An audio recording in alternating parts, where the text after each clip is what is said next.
안녕하십니까, 부동산경제학의 황현입니다. 자, 얼마 전에 대통령께서 직접 주택 공급을 시사했습니다. 저뿐만 아니라 많은 전문가들이 규제가 능사가 아니고 주택 공급이 시급하다고 지금 3년째 얘기를 하고 있습니다. 저는 얼마 전에 6.17 대책에 대한 영상에서도 이런 얘기를 했었잖아요. 수도권에 30만 호를 짓지 말고 차라리 서울에 30만 호를 짓자. 서울에 주택 공급 30만 호를 한다면 누가 무서워서 집을 사겠냐, 이런 얘기를 제가 했었습니다. 아무튼 대통령께서 직접 이제 주택 공급 확대 지시를 했고요. 이렇게 얘기를 하셨죠. 발굴을 해서라도 물량을 늘려라 라고 이야기를 했습니다. 2020년 7월 2일자 뉴스입니다. 그러니까 발굴을 해서라도 주택 물량을 늘려라. 그럼 발굴을 어디서 해야 될까요? 그러니까 주택 공급을 해야겠다는 건 알겠는데 과연 어느 자리에 어떻게 공급을 해야겠다는 건 안 나왔었네. 일단 미션을 국토부에 던져줬는데 국토부가 과연 이거를 해결할 수 있을지도 한번 지켜봐야지 될 대목인 것 같습니다. 어쨌거나 발굴을 해서라도 주택 공급을 늘리라고 했어요. 그런데 과거의 국토부 자료를 한번 보겠습니다. 2019년 8월 19일 국토부에서 발표한 참고 자료입니다. 이런 내용이 있네요. 서울 주택 공급은 원활하며 2023년 이후에도 안정적인 공급을 위해 수도권 내 36만호 공급을 차질 없이 진행 중입니다. 2018년부터 2022년간 서울의 아파트 입주 물량은 연평균 4만 3천 호로 이전 10년 전, 5년 전보다 32%에서 36%로 증가할 것으로 전망되는 등 서울의 아파트 공급은 충분합니다. 제가 이걸 읽으면서 자꾸 웃기네요. 그리고 실제 최근 서울의 아파트 공급 실적도 양호합니다. 무슨 얘기죠? 1년 전 자료네요. 2019년 8월 달이니까 이제 한 달 있으면 1년 전에 나온 자료인데, 그러니까 1년 전만 하더라도 국토부는 서울의 주택 공급 완화라고 전혀 부족하지 않다. 2022년까지 충분하다 지금. 그런데 실질적으로 유튜브를 통해서라든가 아니면 언론을 통해서도 많은 자료들이 나왔잖아요. 이건 팩트입니다. 2021년부터 서울 및 전국의 주택 공급량은 급감을 합니다. 지금 여기 나와 있는 국토부 보도자료에도 보면 서울 아파트 공급 물량 2022년도까지만 체크를 해놨거든요. 그죠? 그래프에서 보시면 2022년도까지만 체크를 해놨습니다. 왜 2022년도까지만 했을까요? 2023년부터는 거의 제로라고 보시면 됩니다. 주택 공급 자체가 아예 안 돼요. 그런데도 주택 공급은 원활하고 서울 아파트 공급은 충분하다고 합니다. 충분하다고. 그런데 어쨌거나 이 국토부 자료와 반대되는 내용의 언론 메시지를 제시를 했습니다. 문재인 대통령은 발굴해서라도 물량을 늘려라. 그런데 여기에 걸림돌이 있죠. 자, 그리고 문재인 대통령의 그 이야기를 하고 발표를 하고 나서 발굴을 하라고 주택 공급을 늘리라고 얘기를 하고 나서 3일 있다가 박원순 서울시장이 야, 주택 공급 못한다 우리는. 못한다는 얘기는 아니고요. 그러니까 대통령은 주택 공급을 늘리라는데 박원순 서울시장은 우리 그린벨트 안 준다. 아니, 그린벨트를 안 주는데 서울에 주택 공급할 땅이 있나요? 제가 누차 강조하지만 서울의 주택 공급은 전면 철거 방식이 아닌 이상은 주택을 공급할 수 있는 방법이 없습니다. 즉 재개발 재건축이 아닌 이상은 주택을 공급할 수 있는 방법은 전혀 없다는 얘기입니다. 그러면 서울시 인근에 있는 아니면 서울시에 포함되어 있는 그린벨트를 풀어서 주택을 공급할 방법밖에 없는데 서울시장이 그린벨트를 안 준다는데 어떻게 주택을 공급을 하죠? 그러니까 이게 주택 공급에 대한 실효성은 거의 없다. 그냥 이것도 역시 희망 고문이 되지 않을까. 막연하게 거죠. 막연하게. 주택 공급이 된다. 이렇게. 그죠? 한번 내용을 보겠습니다. 그린벨트 해제를 해서라도 추가적인 공급을 하라는 게 대통령의 메시지입니다. 그죠? 그게 이제 지난 2일 지시를 실행할 해법으로 주목을 받았는데 박 시장은 6일 서울시청에서 민선 7기 2주년 기자간담회에서 서울시의 기본 철학에 해당하는 그린벨트를 건들면 안 된다. 그린벨트는 미래 세대를 위해서 남겨야 할 보물과 같은 곳이기 때문에 지금 필요하다고 쓸 수 있는 것은 아니다 라고 얘기를 했습니다. 여러분들은 이 대목에서 어떻게 생각하세요? 그러니까 대통령은 주택 공급을 하기 위해서는 그린벨트라도 해제를 하라는 시그널이고요. 박원순 서울시장은 이 그린벨트는 우리 후손을 위한 것이기 때문에 우리가 다 써버리면 안 된다. 이거는 서울의 보물이다. 남겨놔야지 된다는 메시지입니다. 여러분들의 생각은 어떠세요? 여러분들의 생각은? 저의 생각은 박원순 서울시장과 같은 생각입니다.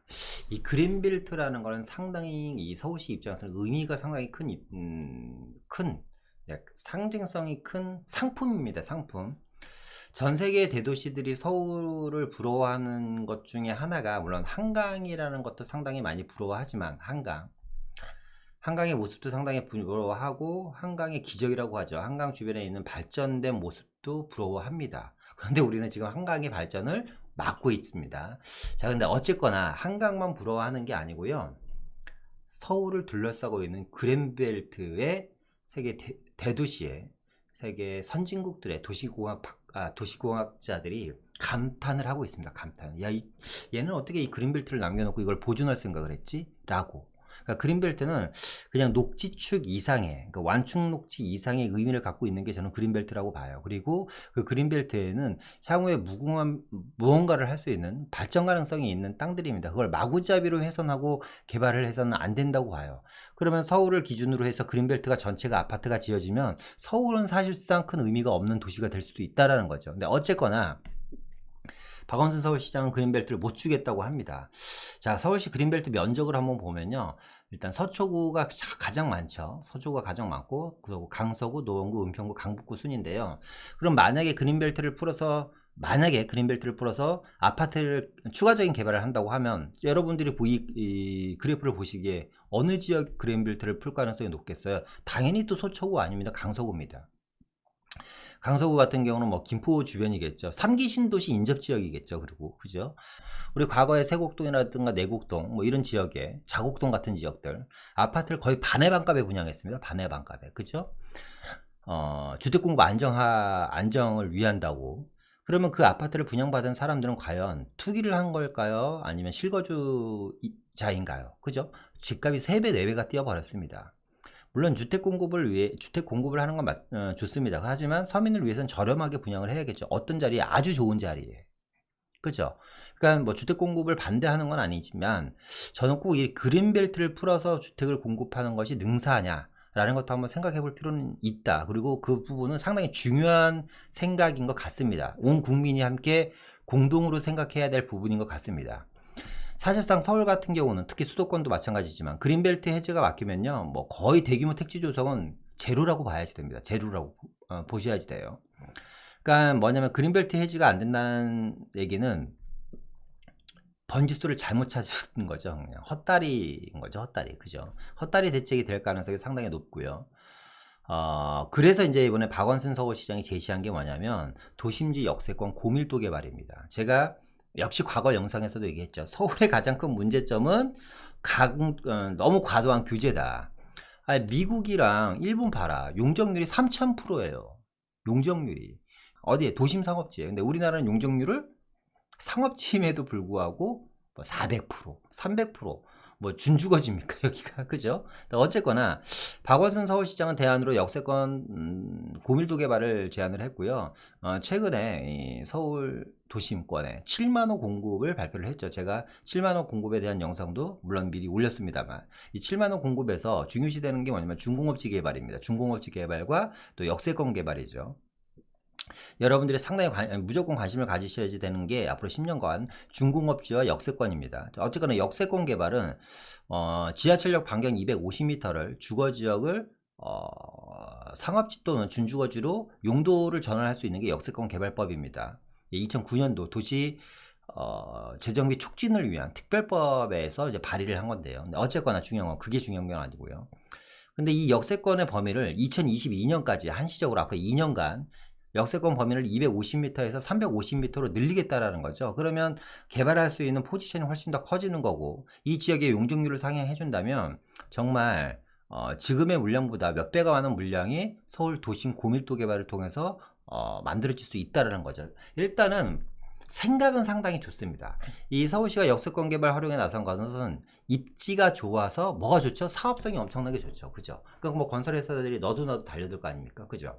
그래서 용적률을 이제 뭐 기존 용적률보다 인센티브를 더 줘서 많이 높여주는 대신에 늘어난 물량의 절반을 뭘로 하겠다? 공공임대주택으로 공급하겠다라는 거죠. 이걸 지금 현재 실행하고 있는 게 뭐죠? 역세권 공공임대주택입니다. 역세권 공공임대주택. 그런데 문제는 뭐예요? 서울시 재정이 과연 이걸 해낼 수 있는, 역세권 공공임대주택은 서울시에서 매입을 해야지 되는 겁니다. 그죠? 역세권에 있는 땅이 얼마짜리인데 이걸 매입합니까? 그죠? 그러니까 구상은 좋아요. 역세권의 공밀도 개발을 통해서 임대아파트를 공급하겠다. 근데 역세권 공공임대주택도 문제는 뭐냐면, 제가 가서 봤거든요. 용산에 지은 것도 보고 하여튼 몇 군데 가서 봤습니다. 겉은 뻔찌르니하니 상당히 잘 지었어요.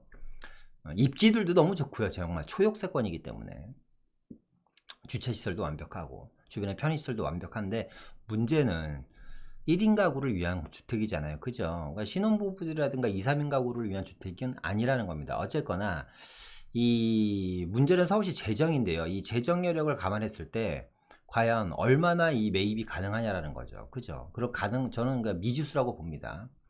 그러니까 뭐 그냥 서울에는 개발할 땅이 너무 많잖아요. 그죠? 여러분들이 보시기에도 한번 돌아다녀 보세요. 얼마나 개발할 땅들이 많습니까? 제가 앞서 말씀드렸던 것처럼 중공업 지역만 가보세요. 중공업 지역만 가보더라도 개발할 땅이 천지입니다. 지금 노후주택가들이 그 황금 싸라기 같은 땅을. 중공업지의 특징은 첫 번째는 평지죠. 평지. 왜냐면 옛날에 공장지대였기 때문에. 그죠? 그러니까 뭐예요? 서울시는 거의 대부분이요 군웅지로 형성되어 있거든요. 강남도 한번 와보시면 겉만 번지를 한 건 아니죠. 번지를 하죠. 상당히 잘 만들어진 계획도시입니다. 그죠? 그런데 뭐 자세히 한번 보시면 서울시 뭐 은평구에서부터 시작해서 여러분 한번 잘 고민을 해보세요. 생각을 해보세요. 부가연동 서대문구를 지나서 이제 도심을 들어와서 예를 들어서 서쪽으로 가면 어디예요? 이제 저기 청량리라든가 면목동 지역을 가는 거겠죠. 아니면 아래쪽으로 내려오면 강서 지역에서부터 시작해서 뭐 영등포 아니면 신길동, 노량진, 뭐 봉천동이라든가 흑석동 이런 지역을 지나서 강남을 지나서 송파라든가 이제 강동 지역으로 빠지는 겁니다. 근데 이 지역들을 가만히 보시면 등고선을 보면요 거의 평지가 없어요. 그죠? 깎아갖고 높은 산들을 깎아서 도로를 만들고 도시를 만든 겁니다. 그런데 중공업 지역은 100% 평지예요. 왜? 공장을 언덕 지역에 지을 수 없기 때문에. 그리고 이 뭐 성수동 중공업 지역 같은 경우는 한강이라든가 아니면 동부간선도로를 끼고 있잖아요. 그러니까 뭐예요? 중량천을 끼고 있는 거예요. 그리고 이제 서남권의 중공업 지역의 대표적인 지역이 어디예요? 영등포라든가 신도림이라든가 가산 디지털 단지 아니면 어디에 독산동 같은 지역들이죠. 중공업지. 이 지역은 이제 서남권 산업벨트입니다. 이 지역 같은 경우도 위로는 한강이 흐르고 아래쪽은 서부간선도로로 이어져 있기 때문에 뭐가 흐르죠?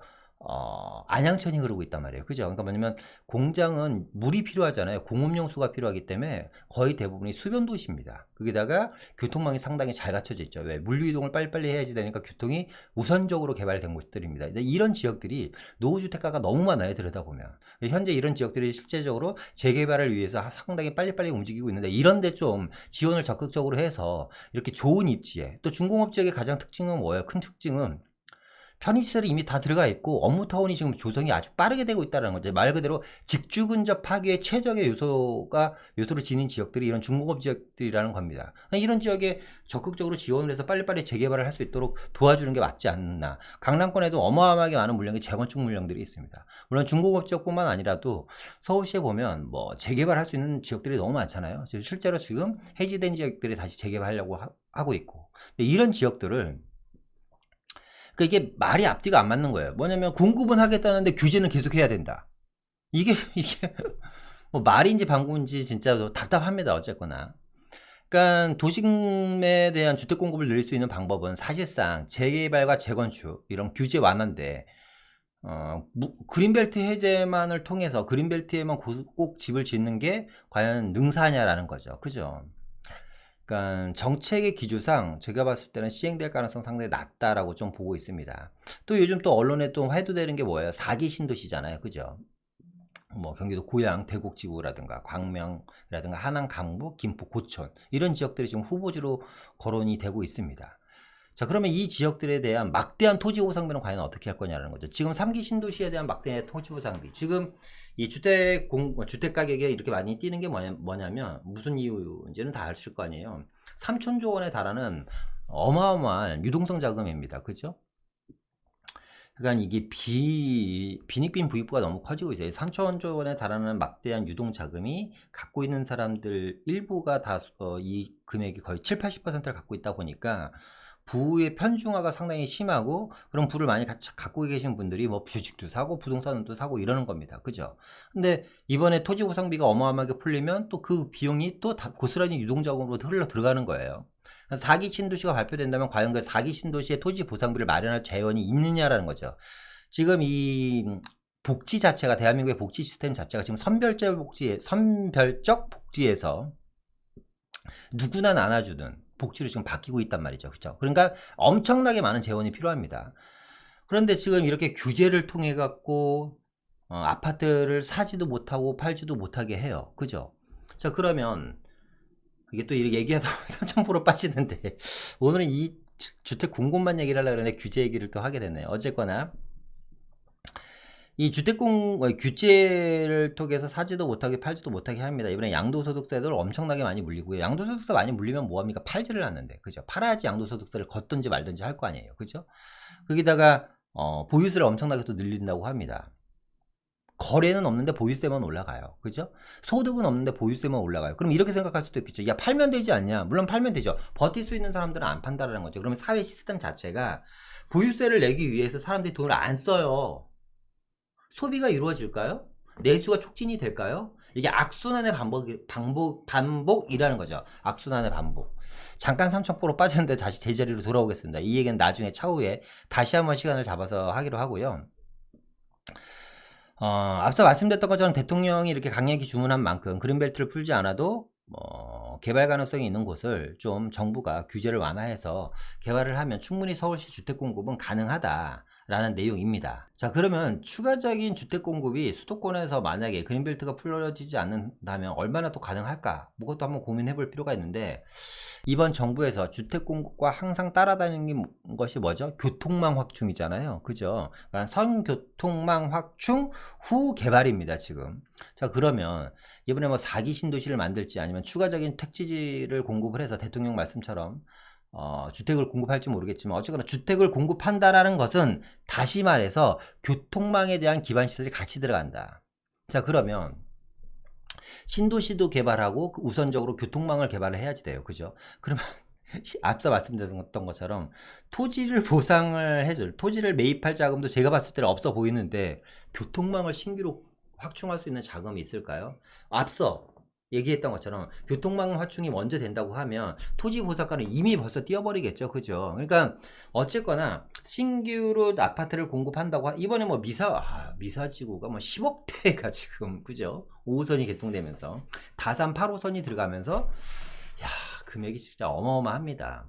3기돈 신도시 왕숙치고는 또 GTX가 들어간대네요. 그죠? 자, 그러면 정부에서 생각하는 주택가격 안정이 과연 이루어질까요? 이런 규제만으로도, 그런 지역들조차도. 그죠? 근데 어쨌거나 신규 교통망 확충과 함께 택지를 개발한다고 하니 제가 봤을 때는 그런다고 그 지역에 처음 사시는 분들만 로또 받는 거예요, 그냥. 그죠? 나중에 어마어마한 시세 차익이 이루어질 겁니다. 상기 신도시를 보시면 아시겠지만 기존 교통망이 있거나 신규 노선이 들어가는 자리들인데요. 만약에 추가적인 택지지구와 추가적인 교통대책이 함께 나온다면 그 주변의 주택가격은 안정화가 과연 이루어질 거냐라는 거죠. 그죠? 그러니까 저는 너무 이제 정부에서 어떻게 해서든 집값을 잡겠다라는 이런 프레임, 반드시 좀 이런 노이로제에서 좀 해방이 됐었으면 좋겠어요. 자, 한번 잘 생각해 보세요. 이제 2월달, 3월달, 4월달 아시겠지만 여러분, 이게 뭐 규제 때문에 주택 공급이 일시적으로 주택 가격이 일시적으로 하락한 게 아니고요. 그때 정말 급매물들이 좀 나왔잖아요. 그죠? 왜 나왔죠? 너무 심플해요.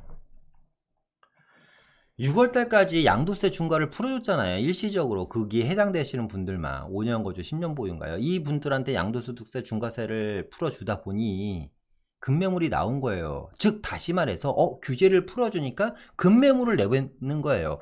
규제를 야 니네 양도소득세 계속 안 하면 80% 90% 때릴 거야, 이게 아니라, 그러니까 거래를 자연스럽게 좀 이렇게 해주면 매물은 나오고, 그로 인해서 일시적인 하락이 될지 추가적인 계속해 하락이 될지 모르겠지만 그런 게 좀 장기화된다면 거래는 충분하다. 뭐 많은 집을 팔고 싶어 하는 사람들이 없겠습니까? 그런데 지금은 왜 못 파는 거예요?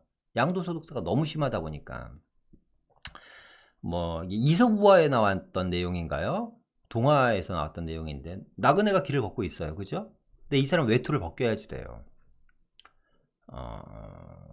구름은 비바람을 막 억세게 막 쏟아붓잖아요. 근데 어떻게 해요? 그 나그네가 외투를 싹 안 뺏기려고 그냥 그 외투를 꼭 부여잡고 고개 푹 숙이고 바람에 날아갈 것을 이겨내면서 걷잖아요, 그죠?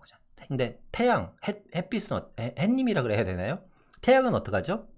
햇님은 가만히 있으니까 더우니까 옷을 벗어요. 그죠? 좀 그런 정책을 좀 펴야 되지 않을까라는 생각이 듭니다. 자, 주택건설협회에서요, 국무총리실과 국토부 국회에 도심주택 공급 확대에 대해서 건의를 했습니다. 주택건설협회에서 도심주택 공급 확대에 대해서 건의를 했는데, 그러니까 집값을 잡을 해법에 대해서 건의를 한 겁니다. 어떤 내용이냐면 많은 전문가들이 하나같이 하는 얘기입니다. 재건축 풀어주고 재개발 활성화시켜서 도심의 고밀도 개발을 하자라는 얘기입니다. 그러니까 뭐 고도 제한이 없는 지역은 용적률 뭐 한 600%, 700%, 800%씩 지어서 고밀도 개발을 하는 겁니다. 뭐 그 자리에 임대 아파트를 짓던 고밀도를 해갖고 고가 아파트를 짓던 간에 짓는 겁니다. 그리고 너무 이 강남 아파트 잡을 거여서 골몰이를 하지 않으셨으면 좋겠어요. 강남은 어차피 선택된 사람들이 들어가서 사는 지역이에요. 나머지는 다른 지역에 살 수 있게끔 만들어주면 되는 건데, 선택된 지역만 살 수 있는 지역에 많은 사람들이 살 수 있게끔 그걸 보편화시키려는데 그게 됩니까? 서울대는 아무나 들어가는 게 아니잖아요. 정말 박터지게 공부해서 열심히 하는 사람들만 들어가는데 서울대를 아무나 들어갈 수 있는 대학으로 만들어 놓으면 서울대의 가치가 있을까요? 그건 아니라고 봐요. 서울도 여러 가지 도시, 여러 가지 기능을 하는 이런 조그만 소규모 작은 도시가 많아요. 서울 안에서도 작은 도시들이 모여서 하나의 도시, 서울이라는 도시가 만들어지는 것처럼, 중심지죠. 도심이 아니라 중심지들이 모여서 서울이라는 도시가 만들어지는 것처럼 그 지역에 갖고 있는 색깔과 특징과 특성은 살려둬야 된다고 생각합니다. 어쨌거나 다시 자꾸 삼천포로 빠집니다. 자, 주택건설협회는 강력한 부동산 대책과 서울 외곽지역의 주택 공급 확대로는 이 도심의 수요 증가를 충족시킬 수 없다. 충족시킬 수 없죠. 누구도 나가서 살려고 하지 않습니다. 어쩔 수 없이 나가서 사는 거지 원해서 나가는 사람은 없습니다. 그죠?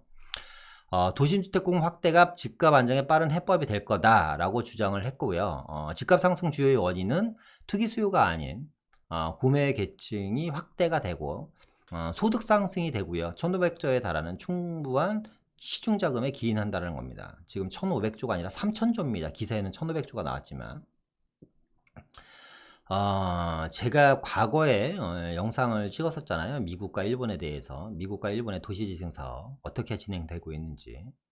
그러니까 여기도 그런 내용이 나오네요. 미국, 일본 등은 집값 폭등을 막기 위해서 용적률 인센티브 부여를 시행해 도심의 주택 공급 확대를 통해 집값 문제를 해결하고 있다. 이게 정답이라고 봐요. 이게. 그죠? 근데 우리나라는 지금 도심 개발을 억제해서 풍선 효과에 따른 주변 지역의 연쇄 집값 상승이라는 악순환이 발생하고 있다. 자, 이번에 이제 만약에 그 문재인 정부에서 집값을 잡았다고 칩시다. 그래서 재건축 재개발이 아무것도 안 됐다고 칩시다. 근데 건물이라는 건요, 가만히 있으면 부스락부스락 낡기 시작해요. 그냥 세멘트들이 한 조각 한 조각씩 떨어지기 시작하고 그 안에 있는 철근들은 점점 녹이 슬기 시작합니다. 그러면 한강변 개발이든 용산 개발이든 강남 재개발이든 아니면 강북의 어떤 지역의 재개발이든 간에 10년, 20년, 30년이 지나면 재개발 또는 재건축을 반드시 해야지 됩니다. 지금 안 오른 집값이, 지금 잡으려고 했었던 집값이 그때는 안 오를까요? 그건 아니라는 거죠. 그죠? 어차피 오를 겁니다. 매도 먼저 맞는 게 나을 수도 있는데, 어쨌거나 장기적인 턴을 본다면, 장기적으로 본다면, 저는 누차 강조하지만 서울의 주택 공급, 뭐 30만 원까지는 아니더라도 20만 원이라도 아니면 10만 원이라도 서울 주택 공급을 확실하게 좀 시그널을 준다면 저는 주택 공급이 어느 정도 안정화되지 않을까라는 생각이 드네요. 자, 마지막으로 뉴스를 하나 또 볼게요. 자, 저는 이 뉴스를 보면서요. 좀 씁쓸했어요. 좀 씁쓸하고 기분도 별로 안 좋았고요. 요즘 사실 나오는 뉴스들이 기분 좋은 뉴스는 없잖아요. 그죠? 노영민 청와대 비서실장인데요. 이분이 무슨 죄가 있길래 그죠? 청주 집 팔았다는 민심 폭발. 노영민 7월 내 반포 아파트를 팔겠다라는 겁니다. 아니 저는 이해가 안 되는 게 지금 좀 사실 하고 싶은 얘기가 많은데 이게 유튜브가 또 이 유튜브도 검열을 하고 있다고 하니까 답답합니다만. 우리가 이게 자유주의 사회에서 사는 거잖아요. 그죠? 그러니까 선동성 아니면 우리 사회주의 체제에서 사는 건 아닙니다. 대통령 비서실장입니다. 그리고 이분이 반포에 있는 아파트를 저는 언제 샀는지를 제가 등기부등본을 안 띄워봐서 사실 모르겠어요. 한번 띄워보고 싶었는데 그냥 귀찮아서 말았습니다. 사실상. 어쨌거나 7월 달에 반포 아파트를 팔겠대요. 집을 산 게 왜 죄죠? 아니 비서실장이라는 사람은 물론 뭐 비서실장이 왜 아파트 두 채 갖고 있어 이렇게 할 수도 있지만 이분이 이 집을 20년 전에 샀는지 30년 전에 10년 전에 샀는지 모르잖아요. 청주에 아파트 또 한 채 있다는 게 뭐 그렇게 큰 잘못이고 이 사람이 죽을 죄를 지은 겁니까? 청주에 아파트를 팔 수도 있고 반포에 있는 아파트를 놔둘 수도 있죠. 이게 국민 정서에 위반해야 된다는 건데 이런 국민 정서를 과연 누가 만들었냐라는 거죠. 왜 강남에 아파트가 있으면 나쁜 사람이 되는 거죠? 이해가 안 돼요. 신문기사 한번 보겠습니다. 노영민 대통령 비서실장이 8일 자신의 부동산을 둘러싼 논란이 제기되고 있는 것과 관련해서 송구스럽다. 이게 왜 송구스러울 일이에요? 집 두 채 갖고 있어서 근데 이제 반품 거를 안 팔고 청주 걸 팔아서 반품 거 판대요 또. 그래서 제가 공부 열심히 안 해서 비서실장 안 낸 게 참 다행이라고 생각됩니다. 이분이 이제 페이스북을 통해서요. 저는 지난 페이스북을 통해서 이게 그 인민재판도 아니고 저는 참 답답하더라고요. 이거 보는데. 저는 지난 목요일 보유하고 있던 두 채의 아파트 중 청주시 소재 아파트를 매각한다고 밝힌 바 있고 지난 일요일 매매됐다. 청와대 근무 비서관급 이상의 고위 공직자들에게 1가구 1주택을 권고한 데에 따른 스스로의 실천이었고 서울 소재 아파트에는 가족이 실거주하고 있다는 점, 청주 소재 아파트는 주중대사 비서실장으로 재직하면서 수년간 비워져 있다는 점이 고려됐다. 맞는 얘기잖아요. 서울 반포의 아파트는 식구들이 산대요. 아니 식구들이 살 수 있잖아요. 그죠? 반포에 살면 안 돼요? 식구들이 살고 있고 청주 아파트는 비워졌으니까 그러면 안 쓰는 집을 파는 게 정상이잖아요. 근데 이분이 이제 반포 팔고 전세 살게 생겼어요. 그죠? 그러니까 반포에서 17억짜리 전세 사는 건 무죄고 25억짜리 내 집 갖고 있는 건 죄인인가요? 이게? 한번 생각해볼 문제라고 봐요. 저는 이게 어떻게 보면 이게 너무 극단적이다. 지금 이 언론이라든가 이런 군중의 심리가 극단적으로 치닫고 있다고 봅니다. 이런 내용들 보면서. 그러나 의도와 다르게 서울의 아파트를 남겨둔 채 청주의 아파트를 처분하는 것이 서울의 아파트를 지키려는 모습으로 비쳐 국민의 눈높이에 미치지 못했다면서 송구스럽다. 저는 아무런 생각이 없는데 왜 이게 국민의 눈높이에 미치지 못했다라는 거죠. 근데 더 제가 좀 이걸 보면서 씁쓸하고 가슴이 아팠던 내용이 뭐냐면 이겁니다. 노 실장은 전날 밤 MBC와의 통화에서 반포집에 살고 있는 아들이 좌불안석이고 죄인이 된 것 같다고 호소연의 처분 여부를 고민 중이라고 말한 바 있다. 이게 이제 통하니까 그냥 하소연했다고 얘기하지. 그 아들이 입장은 어떻겠습니까? 아버지가 비서실장이라서 얼마나 든든했겠어요. 얼마나 뿌듯했겠어요. 반포에서 사니까 잘 살았겠죠. 근데 지금 아버님이 비서실장인데 반포에 사는 게 죄인이야. 이게 무슨 어처구니가 없는 얘기입니까? 저는 그렇게 봐요. 아무튼. 어떤 사람들은 야 정부에서 아파트 두 채 갖고 있으면 죄인이라며 아니 안 된다며 너는 왜 아파트 강남에 갖고 있냐 뭐 이렇게 얘기하시는 분들도 계시겠지만 아니 이분이 열심히 일해서 반포에 아파트를 언제 샀는지 모르겠지만 하나 사서 그걸 갖고 있다라는 게 그리고 그걸 안 팔았다라는 게 이렇게 욕을 얻어먹을 일인가 싶습니다. 저는 어쨌거나 팔기로 했대네요. 참 씁쓸합니다. 자, 총평입니다. 총평. 심플하고 간단하게 못 팔게 하고 못 짓게 하면 답이 없다. 이게 저의 생각입니다. 주택가격 잡으려면요 일단 팔 수 있는 판로를 열어놔야 됩니다. 어떻게? 양도소득세 인하해서 일반가세를 때리게 해갖고 매도하시는 분들이 세금에 대한 저항을 좀 덜하게. 아니 보유세 올릴 거면 양도세라도 줄여줘야 될 거 아니에요. 보유세는 올려도 좋아요. 그냥 올려 그러면. 양도세 줄여갖고 팔 수 있는 사람들은 팔게 해요. 왜? 보유세도 올리면서 팔지도 못하게 해. 그죠? 그리고 집 많이 지어주세요. 좀 서울에.